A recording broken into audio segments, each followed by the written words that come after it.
हम जो सतलोक कैसे जाएंगे, हमारी भक्ति शास्त्र अनुकूल ना होने से हमारे पूर्व जन्म के जो संस्कार थे वो सतयुग त्रेता द्वापर में अक्षीण हो गए।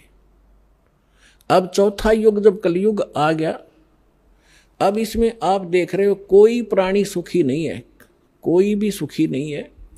चाहे ऊपर तो आपने कितना चिकना चोपड़ा दिखता हो और चाहे प्रधानमंत्री दिखाई देता, उसको चैन सपने में नहीं है। कोई ना कोई ऐसी टेंशन उसके घर करी हुई है कि वो बता भी नहीं सकता किसी को।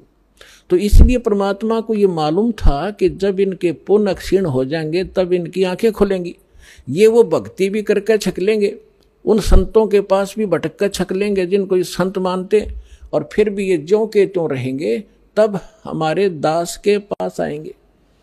और वो ऐसा मंत्र समर्थ के पास वो पावर है कि आपके संस्कार प्रारब्ध के दुख को भी, प्रारब्ध के संस्कार को भी वो चेंज कर सकता है। मासा घटे न तिल बधे, विद ना लिखे जो लेख, और सच्चा सतगुरु मेट कह ऊपर मार दे मेघ। अब सतगुरु ना मिलने से भेड़ पूछ को पंडित पकड़े बादो नदी बिहंगा, गरीब दास वो भव जल डूबे जिनको नहीं साध सत्संगा। कबीर इस संसारे को समझाऊं के बारे, ये पूछ पकड़ के भेड़ की और उतरा चावे पारे। साधना तो नकली कर रहे हैं और इंतजार कर रहे हैं सुख होने की और मोक्ष की। कहते हैं सन से शोक सराय में सुतक दिन राती, और जीवित जग में जूती पड़े फिर जम तोड़े छाती। सत साधना ना करने से हमेशा आपके संशय और शोक, ये दुख सदा बने रहेंगे, और जीवित जग में जूती पड़े यहाँ नरे कष्ट भोगोगे, और फिर जम तोड़े छाती। यम के दूत आगे फिर बहुत दुखी करेंगे जो सत साधना नहीं कर रहे। तो यहाँ क्या बताते हैं परमात्मा, फिर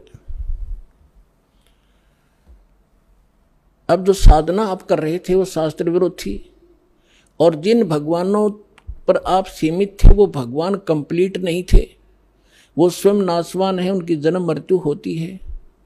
लेकिन सतगुरु मिलने से तत्व ज्ञान का हमें प्रकाश होता है, उसके आधार से फिर हम अपने उस मार्ग पर चलते हैं। कबीर साहब कहते हैं, पीछे लग गया जाऊं था मैं लोक वेद के साथ, रस्ते में सतगुरु मिल गए वो दीपक दे दिया हाथ। लोक वेद दंत कथा जैसा सुना सुनाए ज्ञान से हम साधना कर रहे थे, उसी के आधार से हम चल रहे थे। हम अपने ऊपर उदाहरण देकर हमें समझा रहे कि पीछे लग गया दाऊं था मैं लोक वेद के साथ, रस्ते में सतगुरु मिल गए और दीपक दे दिया हाथ। ये तत्व ज्ञान रूपी टॉर्च दे दी, लालटेन दे दी। अब इसकी रोशनी में हम गड्ढों में, बोझड़ों में, कांटों में नहीं जाएंगे, इसके प्रकाश से हम सुमार्ग पर चलकर मंजिल पर पहुंच जाएंगे। अब हम आप बताते हैं जो आज प्रसंग शुरू किया था कि हम यहाँ किस लिए जन्मे हैं, हमारा उद्देश्य क्या है, हम क्यों जन्म मर रहे हैं। हम अपने बच्चों के लिए, अपनी संपत्ति के संग्रह करने के लिए सारा जीवन न्यौछावर कर देते हैं, और हमारे सामने या तो कोई बच्चे की मृत्यु हो जाती है या स्वयं ही हम चले जाते हैं। तो उस समय हमारी बुद्धि काम करने योग्य नहीं रहती, केवल हाहाकार, रोना पीटना, अब क्या होगा, बच्चों का क्या होगा, कहाँ जाऊंगा, तो इतनी सी बात समाई रह जाती है। तो यहाँ परमात्मा हमें याद दिलाते हैं कि अब आपको एक विकल्प दिया जा रहा है कि आप ये साधना करो जो शास्त्र अनुकूल है, और शास्त्र अनुकूल साधना इस दास के अतिरिक्त इस विश्व में नहीं है। कुछ दिनों में पुदिमान हो, आपके रूबरू सारा ज्ञान होगा।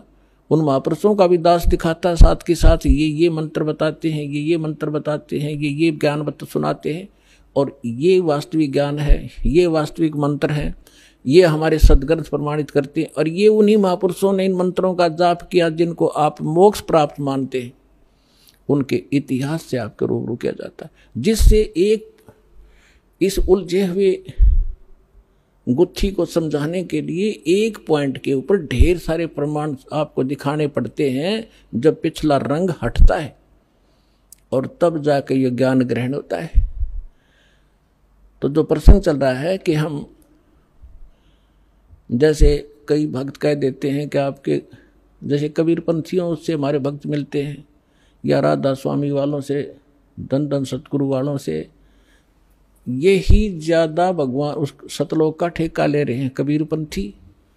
और ये वो नकली कबीर पंथी, कबीर पंथी हो तो फिर तो बात खत्म हो जाती। पंथ माने मार्ग, वे जो भगवान ने रास्ता बताया कबीर साहब ने, वो कबीर पंथ है, वो कबीर के जी के द्वारा दिया गया मार्ग है, वो कहते हैं कबीर पंथी। अब जैसे यहाँ हिसार से जा रहे हैं इस सिरसा की ओर और कह रहे हैं हम दिल्ली की ओर जा रहे हैं, हमें दिल्ली जाना है, हम दिल्ली पंथी हैं, तो उनको कौन समझावे कि कह रहे हो तुम दिल्ली पंथी, जा रहे हो सिरसा पंथी, जा रहे हो सिरसा की ओर और कह रहे हो हम दिल्ली जा रहे हैं। तो कहते हैं कबीर पंथी और जा रहे हैं काल के पंथ पर। तो वो परमात्मा वाला ज्ञान नहीं और वो सत भक्ति नहीं, तो वो कबीर पंथी नहीं है।